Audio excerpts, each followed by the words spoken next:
Well, good evening, Cedar Falls, and welcome to tonight's Standing Committee meeting for Monday, September 18th, 2023. And we will start tonight's meeting. I'll call the meeting to order. We'll start the night's meeting with a roll call from Madam Clerk. Schultz. Here. DeBoer. Here. Cruz. Harding. Here. Ganfield. Here. Sayers. Here. Dunn. Here. Councilmember Cruz absent. Thank you, Madam Clerk. We've got one item on the agenda for the Finance and Business Operations Committee. That will be a presentation by Cedar Falls Community Foundation, and that will be given to us by the Executive Director, Sally Timmer. Sally? Hello, good evening, everyone. So like she said, I'm Sally Timmer. I'm the Executive Director at the Cedar Falls Community Foundation. And we just wanted to come and share a little bit with you all about how our funds impact a lot of the city projects that are currently happening and how we support those. So let's test this out. There we go. So just a quick mission and vision. Our mission is to inspire and connect individuals, families, and organizations to enhance our community, support nonprofits, elevate educational opportunities, and build legacies through philanthropy. Our vision is to be a champion of local philanthropy and a trusted, empowering partner to donors who are passionate about enriching the community of Cedar Falls. So just a quick background, we were established in 1976 with the help of Mayor Cruz, who wanted to start something to privately raise funds for public projects. And we started out as the Cedar Falls Civic Foundation. In 2015, we changed our name to the Cedar Falls Community Foundation, and that was the time when we started working toward accreditation. And through that accreditation, we can, which we became accredited in 2016 and can now endow Iowa tax credits to our donors.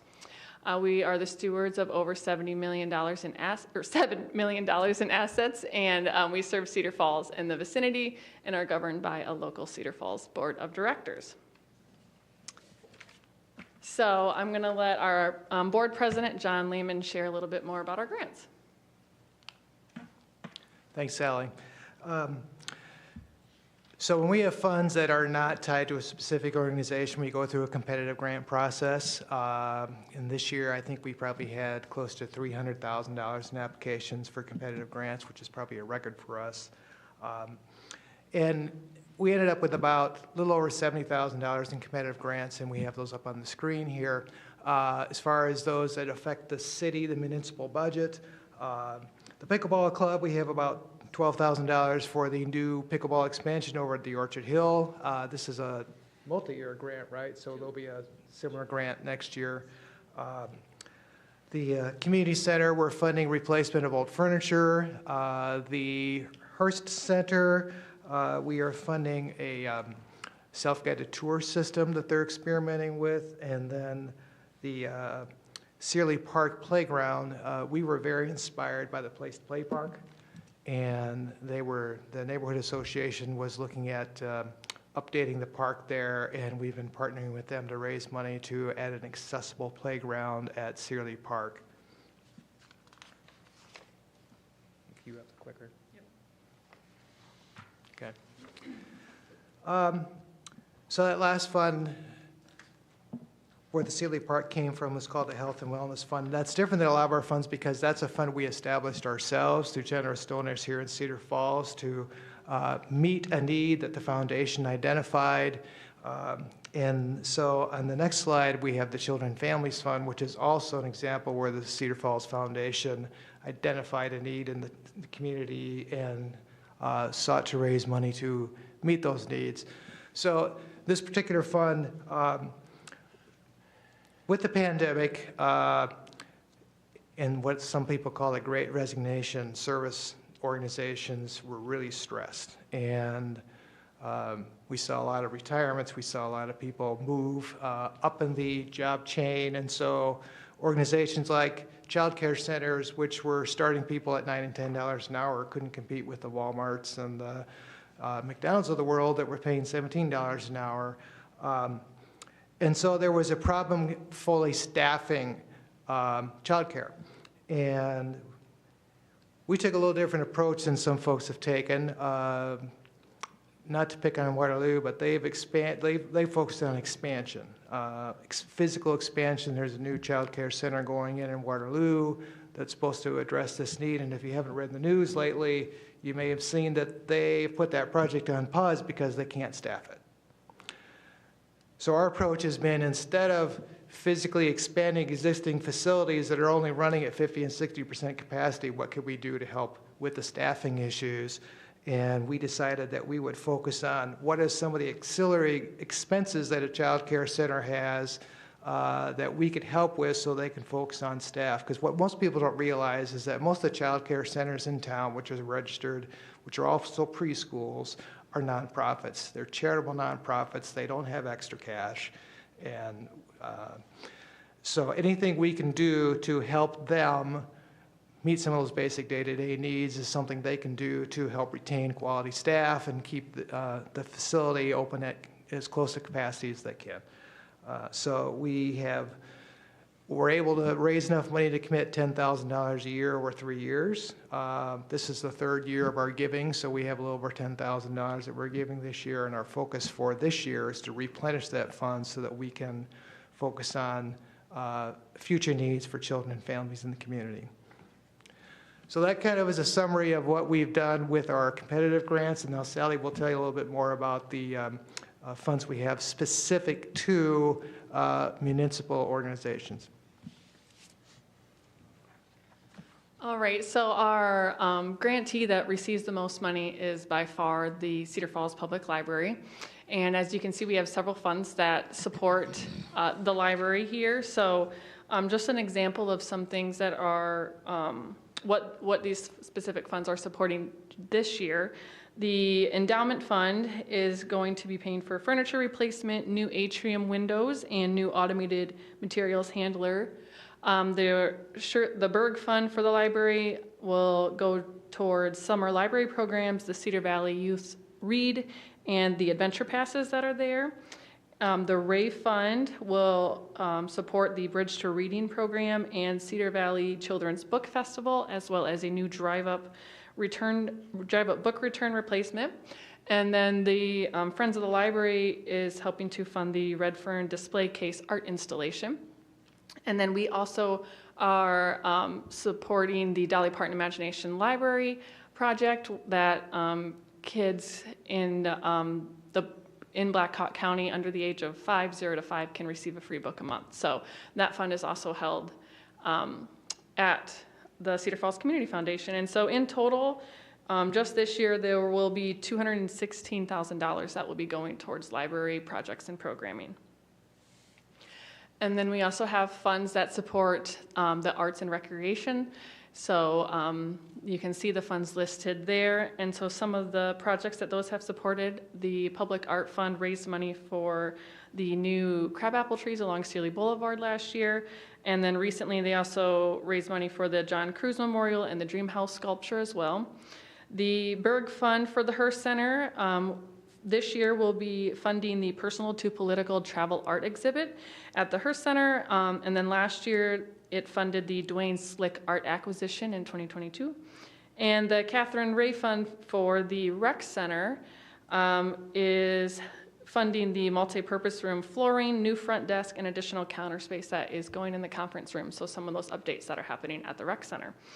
And then we also work with different groups locally that are raising money for special projects that they may have going on, and they want to partner with a trusted resource locally to have their fund at, so donors can know that it's going to a good place and it will be used for what they say they're using it for. So an example of some of those, College Hill Partnership has a fund with us that they are using to raise funds for the Sealy Park project.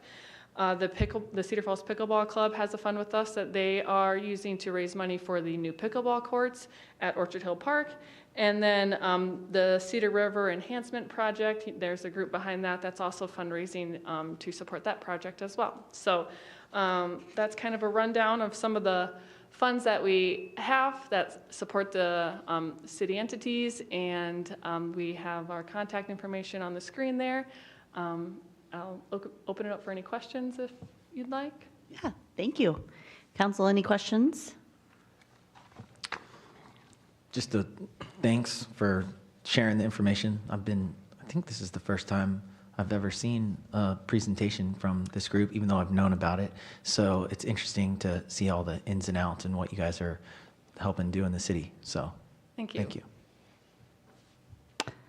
Councilman Schultz? Yeah, I'm with Councilman Simon, that I've known of your group, I've read your literature and kind of came across some things, but I've always wanted to tell you I appreciate the work that you're doing for Cedar Falls. So thank you. Thank you. Any other questions, comments? All right, I'll echo that. Thank you so much for connecting the doers of our community and for all you do. It's nice to see it laid out as a storyline, kind of. So thank you. Thanks so much. All right, and that, we'll hand it on over to the Public Works Committee. All right. I'll bring to order the Public Works Committee. Welcome. It's Monday, September 18th. Our one agenda item tonight is the Cedar River Dam and future options for the dam. Just for clarity, Ms. Kerr, we do not need to do another roll call, correct? We just follow through. And with that, I will have Mr. Schrage and Mr. Heath do their presentation. Thank you, Chairman Schultz and City Council members. Tonight we're going to be discussing a previous referral on the Cedar River Dam. This is more really informational. We're going to outline some of the history, some of the challenges, its current condition, things like that. So I think I'll cover a little bit of the history. So originally, it was built in 1938, and the intent was to impound water and redirect it through the mill race to develop hydraulic power at the hydroelectric dam that was located at the end of the mill race. The overall width of the dam is 340 feet. The southern section consists of 4 Tainer gates, and that's to maintain the impoundment. Brian can go into a little more detail on that, but basically we manually operate those 4 Tainer gates to adjust the level of the impoundment upstream. And then the last major renovation on the dam was in 2005. This is just kind of an aerial photo of the existing dam today. That blue section is more or less a concrete weir structure that's at a fixed elevation. The red highlighted portion at the southern end is the 4 Tainer gates. And that's approximately, it's 340 feet total width. The red portion is about 100 feet. This is just an old photo of the mill race. I think this photo is from the 60s, showing where the water would enter the mill race. Every handful of years, we have a structural consultant do a review similar to what we do with bridge inspection work. The most recent inspection, it's basically found in sound condition with minor deficiencies related to spalling and cracking of the concrete.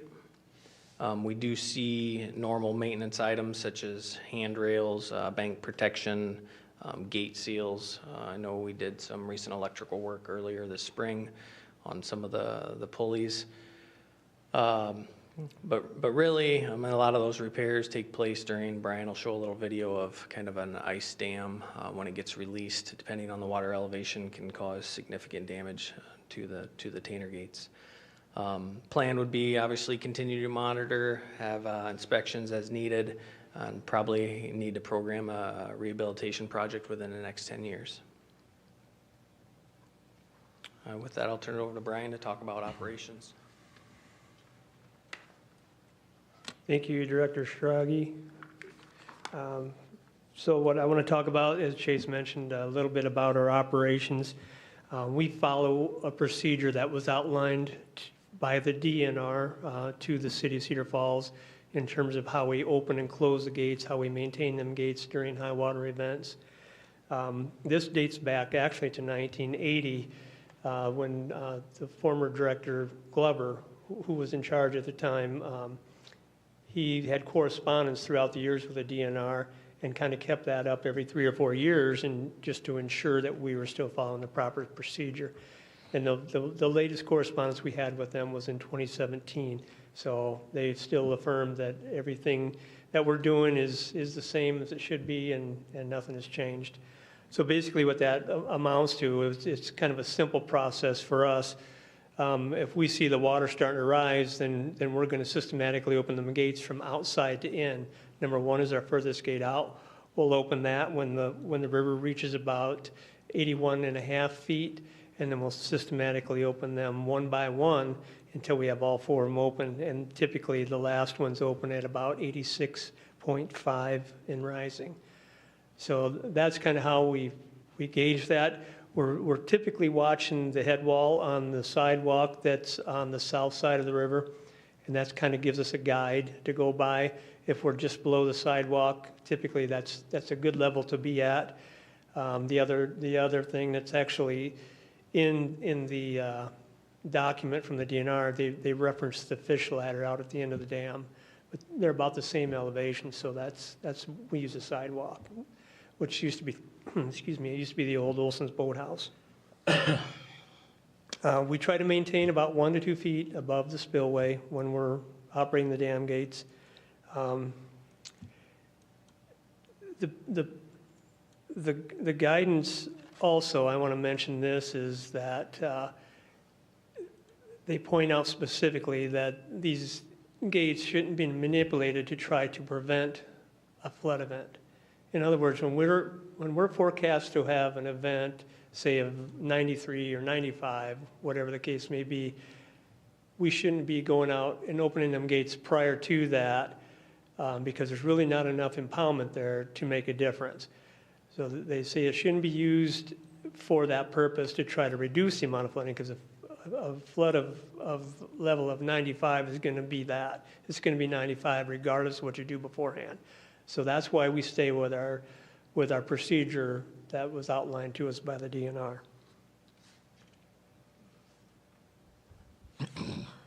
Some of our challenges, probably the biggest challenge that we face is trees and debris that get into the gates post-flood typically. We've had some pretty creative methods of trying to remove them over the years.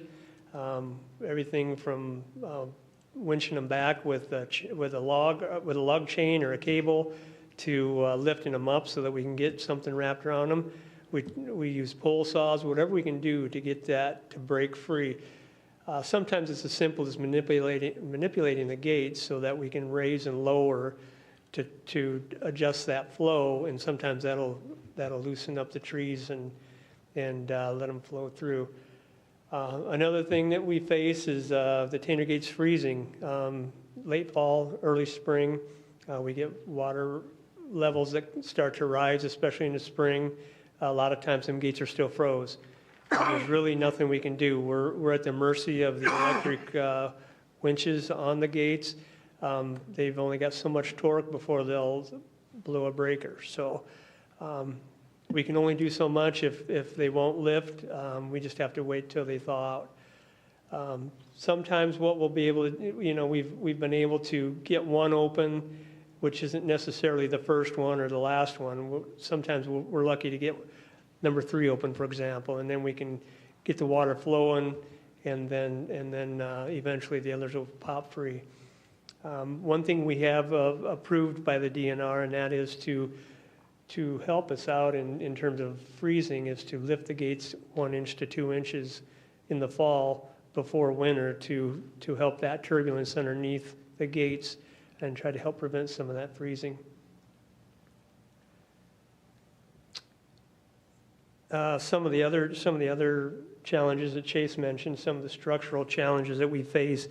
There's, that the dam structure itself shifts on occasion.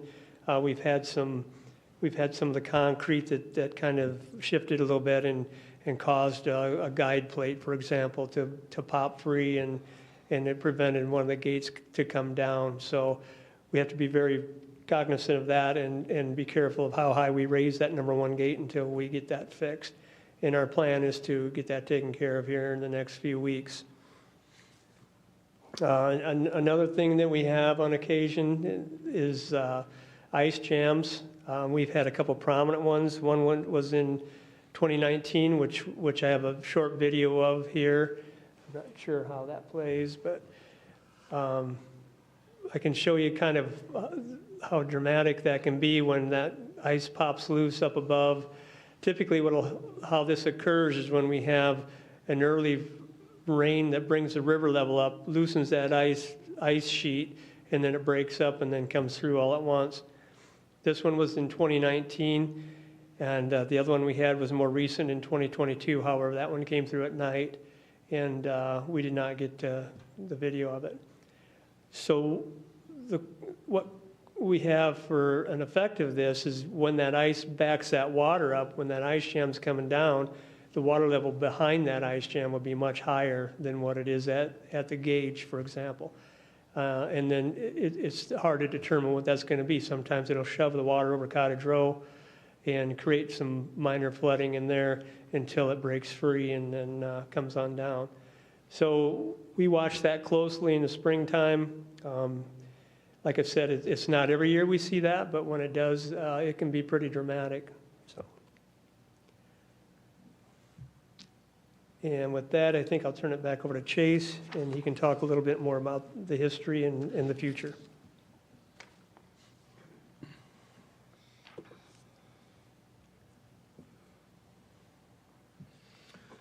So a little bit of the history. I think it dates back to even earlier than 2015, but previous staff had applied for a water trails grant through the DNR, in which we were awarded and received a grant which consisted of basically the removal of the dam and installation of rock arch rapids, which you can see as the previous plan as called out as phase 2 there. Then again, I think Director Sheets worked on a master plan in 2017, and at that time, the City Council decided to move forward with what's shown on the screen as phase 1 improvements, which would be what we're working on today. I know some of the challenges with phase 2, and with talking with Ms. Sheets, is some design challenges as well as the overall cost of those improvements. That would be for phase 2. Obviously, there are multiple different methods of addressing the dam, whether it's an Obermeyer system, which is basically an inflatable dam, similar to Waverly or Waterloo, or there's rock arch rapids scenario as well. I didn't want to go into a lot of detail about all of those. Obviously, those would need to be modeled and studied by a consultant, but really, tonight was just kind of an overview of our current dam system and how it operates and how we go about maintaining that. So I guess with that, Brian and I could entertain any questions. Thank you very much.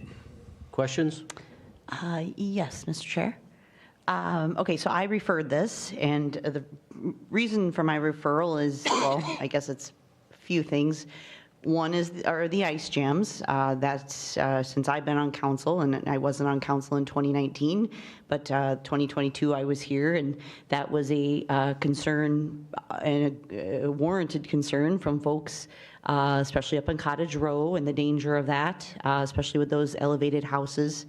I'm not an engineer, but I assume that ice could be very damaging and could possibly wipe out those structures if it got that bad. Am I wrong in thinking that? I believe there was some damage in 2019 to some decks and things like that. Yeah. Okay. Then the other part of it is, and I know that it's hard to imagine right now because you could probably walk down the whole river, but to think that another flood might not come, I think we all know it will probably someday, and so I thank you for that information and how it works if there is a flood event. I also have friends, and including the one I'm married to, who love to recreate and fish and all the things on the Cedar River. So I'm very aware that any changes cause those folks, or talk of changes, cause those folks concern as to what it would look like for recreation, especially if you're in some kind of a boat with a motor. So I guess the reason that I made the referral is to get the update like we have here, and I thank you on that. The phase 2, right? Is that which one are we doing right now? We're doing phase 1. So the phase 2. Is that,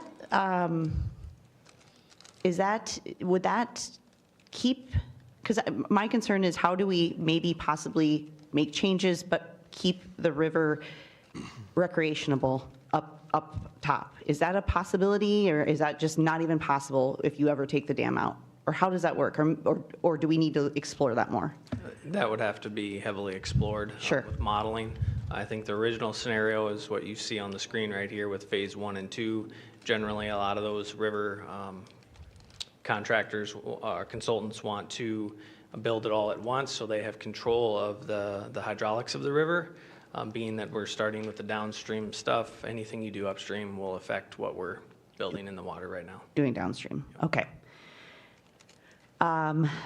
So I guess those are my concerns, and why I wanted to bring it up before council is this, are we going to continue, I guess, maintaining the dam that we have now, or do we need to possibly look at possible changes? And obviously that would need direction from council to staff. The other question I have is the phase 2 proposal that's there now, is that the kind of stuff like they have in because obviously a lot of towns have taken out their dams, like Manchester or Quoski, where you can you go over those? I would say that's a more common, as Rock Arch Rapids. By going over those, that would be dependent on the water elevation Sure. at the time. Yeah. Okay. I guess Okay, that. other questions? Chairman Schultz? Go ahead, Mr. Cyrus, I'll get you, Darrell. Oh, I'm sorry. Wouldn't we be better off to have a dam a lot like Waverly, where we have the steel gates across and we can air it down and get rid of all that water all the way across? And didn't we do this backwards? Shouldn't we have started with that second phase instead of downstream first? And the other thing is we can't get rid of that recreation area. That would kill all of Cottage Row. I can't even imagine you guys would, you're not actually thinking of that ever. That wasn't part of any proposal, no. Okay, thank you, 'cause Eliminate the that's just upstream what impoundment, no. That's just kind of what I had just heard. That's why it worried me a little bit. No, I think a lot of the inflatable dam system's more an automated system. Obviously, there's not a lot of manual work to opening the Tanner gates like we have to do. It'd be raised and lowered on its own. Obviously, there'll be electrical components that need to be addressed at time.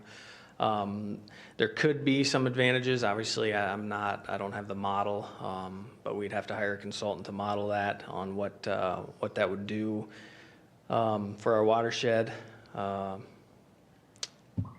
you have anything I'll just add, with Waverly, with the inflatable dam, and Waterloo as well, you still have the spillway. You still have that danger of somebody going over that and possibly getting caught in what they call a drowning pool. The model here with the Rock Arch Rapids, that still would maintain the pool for the most part. I think the way it's built, it's designed so that pool would stay intact, but yet you have flow going through, whether it's designed where you can get kayaks through it or small boats like that. I think that was kind of the intent when they designed this, if that answers your question. Yeah, do you think this is the best idea, Brian? I truly would like to see the spillway removed and go to something like the Rock Arch Rapids, so you have the ability to recreate all the way through and not have to port your boat, whatever it might be, whether it's a kayak or a small john boat or something like that. All right, thank you. Thank you. Mr. Cruz? Thank you. Is this the type of dam that the DNR would prefer to eventually have removed, like a low-head dam? Is that the type? Because I understand across the country that, and is there a time frame that we should or need to keep the DNR happy to remove it? There are several of these projects going on right now. I think Marble Rock is got one going underway. There's one that was recently completed in Minnesota. I think that the DNR would like to see that, and not only does it enhance recreation, but it also enhances your aquatic life. So then with the desire by the DNR, do they provide funding under a safety grant of some sort, or is that? Yeah, there are funding opportunities out there for projects like this, yes. And a ballpark cost? I couldn't tell you. Like I mentioned before, we had a grant previously to do this work, and it was decided to move forward with the other phase. So. Okay. So we're not under deadline? No 5-year, 10-year, okay. I would add that I think you're probably going to start looking at that at the 10-year mark, when we're coming up on that time period when we've got to decide what to do. Do we reinvest in the dam, in the existing dam, or do you look at going a different direction? Mr. Ganfield, did you have your hand up? Yeah, I appreciate that, Chairman. I was just looking, this is tenable solution to keep it as is for roughly 10 years, but would it be something that we could move on tonight to say, hey, we want to start exploring grant opportunities to do that study and make sure that we don't affect downstream flow and get a plan rolling? Is that something that we could take action on tonight? Yeah, that's something we can start looking at, potentially including in future CIP, later on, to start some of those studies and start looking into grant opportunities. Okay. At minimum, I think a takeaway for goal setting would be good for us to do. So appreciate that, gentlemen. Mr. Harding? Thanks for calling on me. I have nothing. Okay. Well, I thought you had your hand up. So I was just looking around. Any other questions? Thank you, though. I've got a couple. I'm not going to put either one of you on the spot on the creation of an ice dam, but the creation of the ice dams that we've had a couple of years ago and in 19, if we get those Tanner gates open, and I'm just going to say, doesn't necessarily mean that the ice dams are going to go away. Am I wrong there, or? It depends on how much water you have coming through, how many CFS are coming through. Are you thinking about having the gates open prior to, or Well, trying to get them? as we've tried to before the- rescue these situations the last couple of ice dams, having them open didn't seem like it was the immediate cure for what's created that ice dam upstream. In both cases, we were unable to get the gates open initially because of freezing. When we finally did get the gates open, that got that water moving quick enough, and it dropped the level of the pool enough to where that sheet broke and come through. Now, if you're talking about trying to get them gates open before the ice breaks to reduce that, then you're messing with the aquatic life upstream. You don't want to eliminate that pool because you got mussels, you have different types of aquatic life that are hibernating underneath the sand. You expose that, and they're going to freeze. Just for clarification too, the current system for opening the gates, there was a previous system that the winch is still there or the equipment's still there. Would you explain how effective each of those are and why we have the new equipment? Basically, I want to clarify that there was people advocating for us to take that old winch and put it on and use that. Would that have worked? That's still based on electric motor power, and it was the gear ratio of that was very similar to what we have currently. It was very manual labor intense when you had to run that rig up and down the railroad tracks. Basically, it was a trolley, and you had to roll it from one gate to another, and then you had to hook up these heavy log chains over top of that, and then winch it up from there.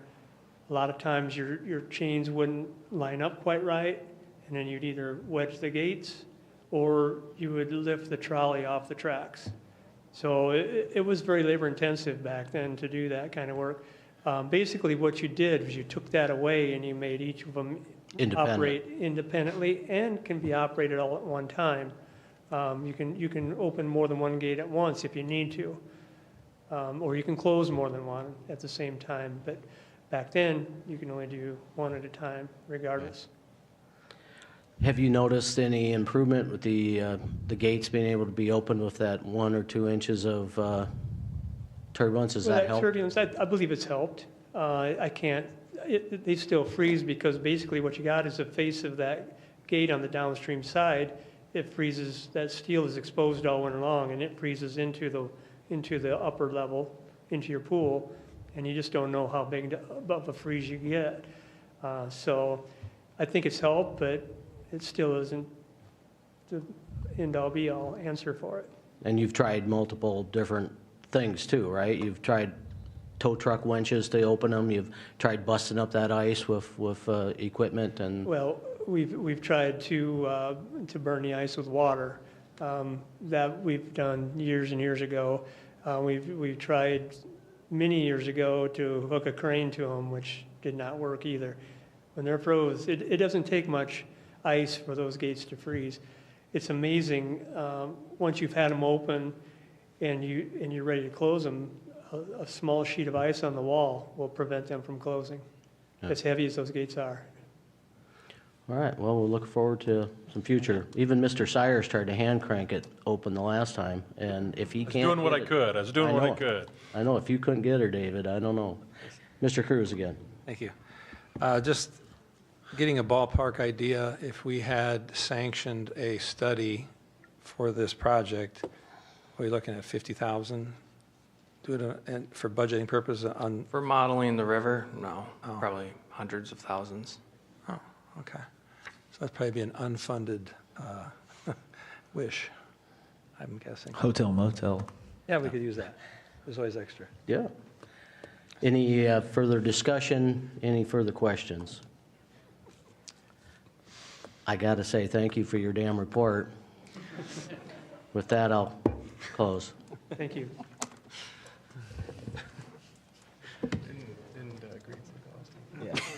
There we go. Had to do it. Had to do it. Just remember the referral night. We'll be adjourned at 7 o'clock. We will reconvene for regular council.